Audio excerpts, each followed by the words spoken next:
Maka karena kesenangan hati mereka, mereka sendiri yang memberikan gelar untuknya yang belum pernah mereka berikan kepada orang sebelum dia. Gelar itu bernama Al-Amin, orang yang layak menerima amanah. Amin diambil dari 3 huruf, alif, mim, nun. Dari kata alif, mim, nun muncullah kata amanah. Orang yang mampu menerima amanah disebut Al-Amin. Kita mengatakannya jujur. Lawan daripada amanah adalah khianah. Al-khain, pengkhianat. Dia tidak berkhianat. Dia adalah seorang yang mampu mengemban amanah dan terpercaya. Maka semua orang percaya kepada dia. Dari alif, mim, nun juga akar yang sama dengan iman. Akar kata yang sama dengan iman. Maka iman berarti percaya. Dia adalah orang yang dipercaya karena memang dia mampu mengemban amanah. Kapan kebencian itu datang? Kebencian itu datang ketika dia naik ke atas bukit Sofa dan dia berkata kepada semua penduduk Makkah, seandainya aku katakan di balik bukit Jabal Abi Qubais yang besar, gagah, perkasa, tinggi, menjulang ini ada pasukan musuh yang akan menyerang kita, apakah kalian percaya? Semua mereka berkata, shadaqnaka, kami percaya karena memang kami menggelar engkau orang yang dapat dipercaya. Seandainya aku katakan bahwa ada pasukan musuh yang akan meluluh lantakkan, menghantam, membunuh kita, apakah kalian percaya? Mereka menjawab, shadaqnaka, kami percaya. Seandainya aku katakan bahwa aku menerima wahyu dari Allah dan aku diperintahkan Allah untuk mengabarkan kepada kalian yang baik-baik akan masuk surga, yang jahat-jahat akan masuk neraka, percayakah kalian? Disitulah perlawanan datang, bukan dari orang lain, bukan dari musuh, bukan dari lawan. Perlawanan itu datang dari saudara kandung, dari ayah kandung yang masih ada hubungan darah. Tabban laka ya Muhammad alihada jama'tana, celakalah engkau Muhammad, apakah hanya untuk ini saja kau kumpulkan kami hari ini? Allah membelanya, langsung Allah membelanya.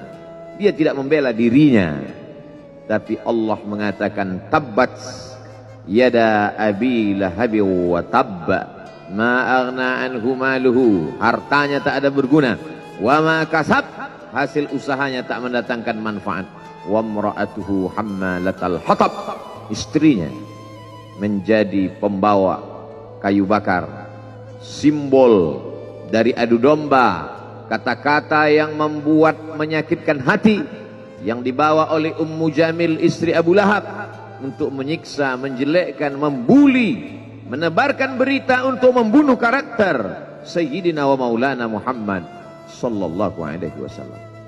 Ini bukti kalau hari ini ada anak muda yang rupawan, yang dermawan, yang disenangi lingkungannya, tidak ada orang yang tersinggung, biasa.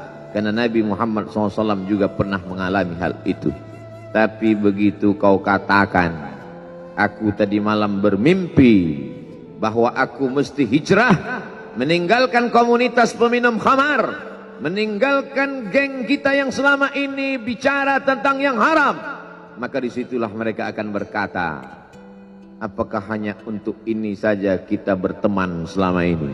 Mana persahabatan kita? Apa yang dialami pemuda-pemuda hijrah hari ini dialami oleh Rasulullah sallallahu alaihi wasallam 14 abad yang silam. Ketika kau berhasil bisnis, orang senang.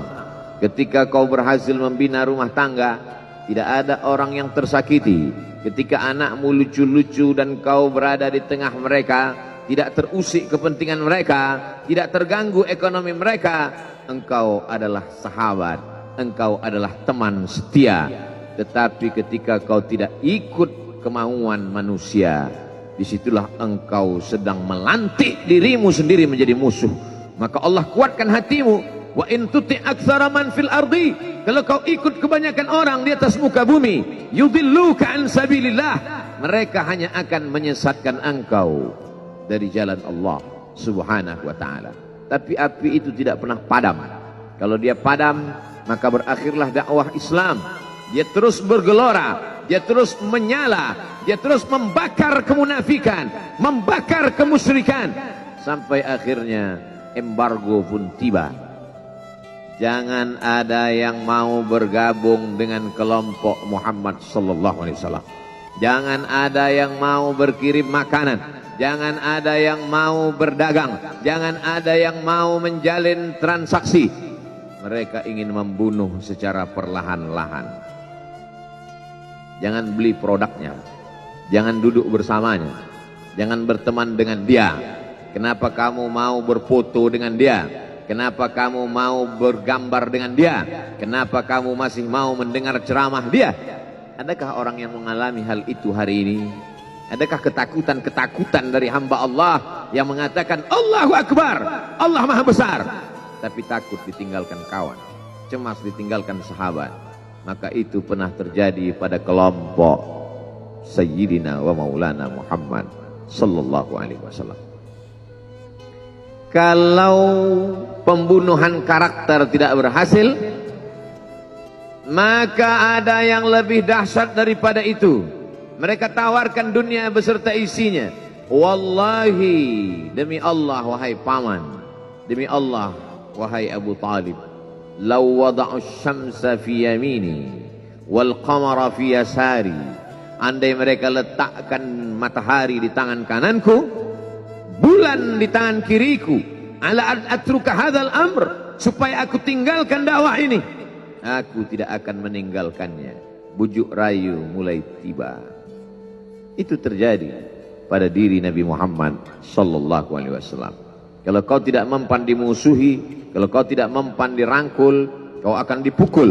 Kalau kau tidak mempan dipukul, kau akan dirangkul. Berbagai macam cara, dari mulai yang paling keras sampai yang paling lembut, dari mulai yang paling lembut sampai yang paling keras, sampai akhirnya tempat bergantung itu hilang, lenyap, musnah. Ada dua tempat bergantung.